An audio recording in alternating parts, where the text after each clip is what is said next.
You know, there is a man by the name of Suleiman ibn Abdul Malik, rahimahullah ta'ala, who was a Khalifa. And he summoned one of the Tabi'een, Abu Hazm. And he asked him, it's a very famous dialogue. He said to him, Ya Abu Hazm, oh Abu Hazm, why is it that we hate death so much? And yes, you're going to wonder over the next 2 minutes what this has to do with the topic. Why is it that we hate death so much? And you know what he said? He said, لِأَنَّكُمْ عَمَّرْتُمْ دُنْيَاكُمْ وَخَرَّبْتُمْ آخِرَتَكُمْ فَتَكْرَهُونَ الْخُرُوجِ مِنَ الْعُمْرَانِ إِلَى الْخَرَابِ.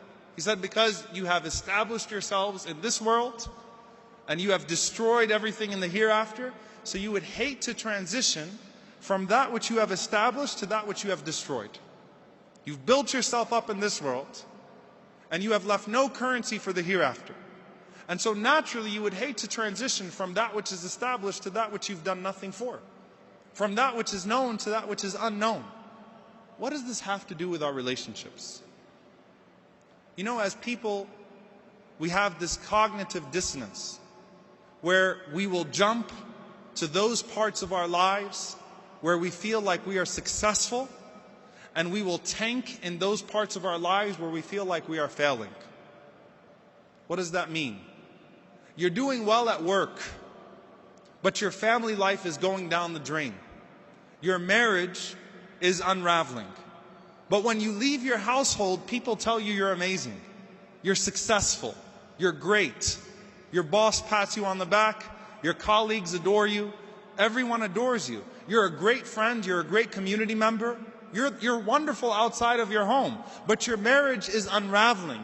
Instead of fixing your marriage, you continue to live in the adoration. Because it's established, because you've succeeded, and you continue to allow your marriage to tank. You don't fix your relationships at home, even though that relationship is more important than the relationships outside of the home, because you feel better and more established with those other relationships. Your parents are older and you can never do enough for them. They think that you're horrible. And sometimes, yes, parents can be unfair. But instead of trying to repair that which is with my parents, I'm going to allow that to tank. And I'm just going to feel better with all my other relationships. No relationship outside of your home suffices you from dealing with the relationships inside of your home. No relationship with an outsider, no person who tells you you're amazing outside or who makes you feel great on the outside, or no relationship that you've established outside gives you an excuse to destroy the relationship with your spouse. Allah subhanahu wa ta'ala has put priorities with these relationships. Those that are inside your home, your parents, your spouses, your children. If you're messing up there, fix it. Do your best to fix it. Don't escape. We have to have congruency. We've got to have this establishment across the board. It can't just be always an escape from that which we're failing with. So dear brothers and sisters, the incentive is there.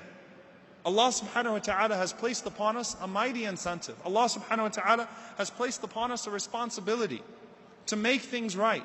A responsibility to deal with those that are inside our homes with a certain ihsan. A responsibility to not let that ihsan, that excellence be restricted to the home, but instead let it be amplified outside of the home. But prioritize your relationships. Prioritize your relationships.